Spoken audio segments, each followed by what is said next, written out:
Discourse 19, August 19th, 1934. Beloved Arcturus Discourse on the Music Festival at Soldier Field, Chicago, Illinois. It is St. Germain's request that I voiced you the mighty accomplishment at the music festival last night. May I first refer to my own humble efforts in conjunction with those at the Royal Teton on New Year's Day 2 years ago. It was then decreed that a Century of Progress exposition should be a focus for a constructive activity which should ever expand and increase in intensity during the next 100 years. The opening and lighting of it was the initiatory step, that is to usher in the beautiful, magnificent golden age which is signalized in that activity. This has made Soldier Field sacred ground, a sacred altar of divine activity in the Western world, and so far as humanity at large is concerned, the hub of the whole of America. A volume could be voiced on all that took place and that which led up last evening, but owing to the human sense of time, this must be greatly condensed and but an outline given. Before proceeding with the description, I wish to call your attention to the unparalleled number of pageants of all kinds, of many nationalities, that are being held in Soldier Field this summer. These cover the period from the ascension of Jesus down to the present time. They give acknowledgment of the ascension, which is the most vital thing in the culmination of all human experience. These pageants, from the human standpoint, are a calling forth of the latent memory in humanity at large and are raising the essence of that activity. How easy it is for humanity to pass over transcendent activities because of their unbelief, acknowledgment or acceptance of the true perfection of life, for all life and manifestation is God in action. Unfortunately, however, it is more often colored by human concepts of limitation and destructive qualities which, through the individual's power of free will, everyone is at liberty to do. This, ere long, however, will be greatly remedied by the setting aside of the great part of the human free will as is known today. This will enable much of humanity to be awakened and saved from their own destruction. Here may I say that the students who think they can play with the great law, because of their unwillingness to give the necessary self-discipline, will find themselves unfortunate indeed if they attempt it when once having entered upon the conscious path. The great law, which does not discriminate, takes individuals at their words and feelings. Those who think they can escape this are but deceiving themselves. The coming pageant of the Celts is really of great importance, for it enters into the vibratory action from the time of Jesus up to the present. The interactivity within and above Soldier Field last night was one of the most divine activities since the advent of the Kumaras into the presence of the earth. Circle upon circle rose above the surface of the earth, and those seated within the field.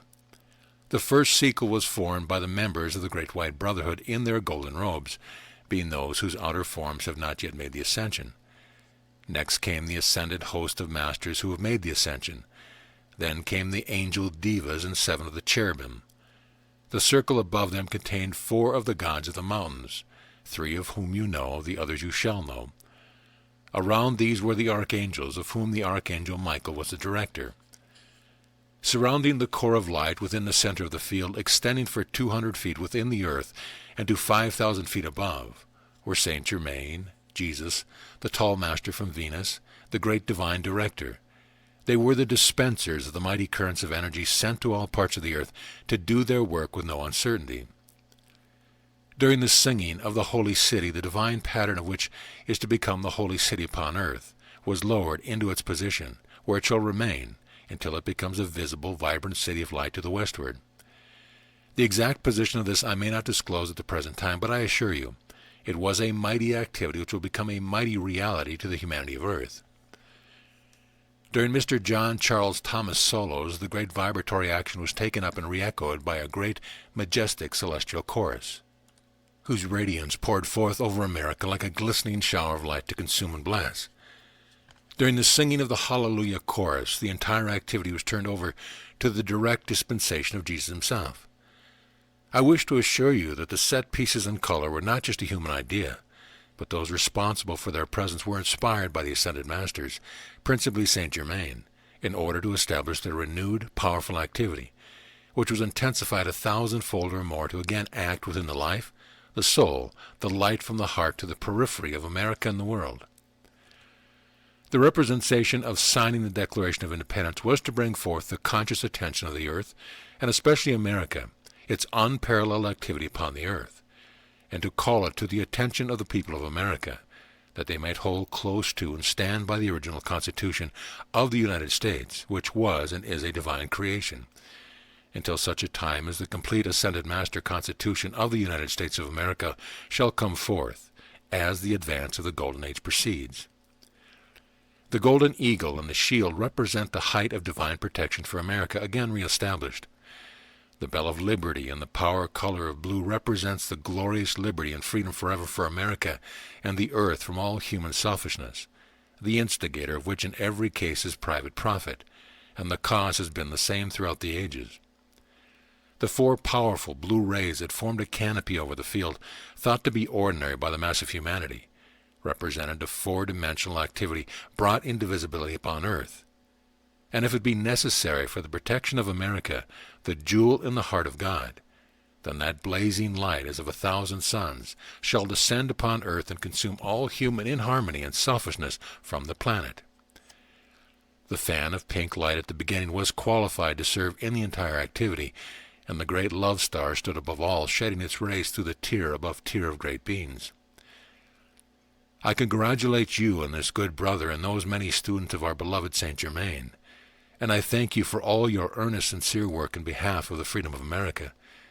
May the activity of these beloved students of light ever continue to expand, until from this nucleus the light of its radiance covers America.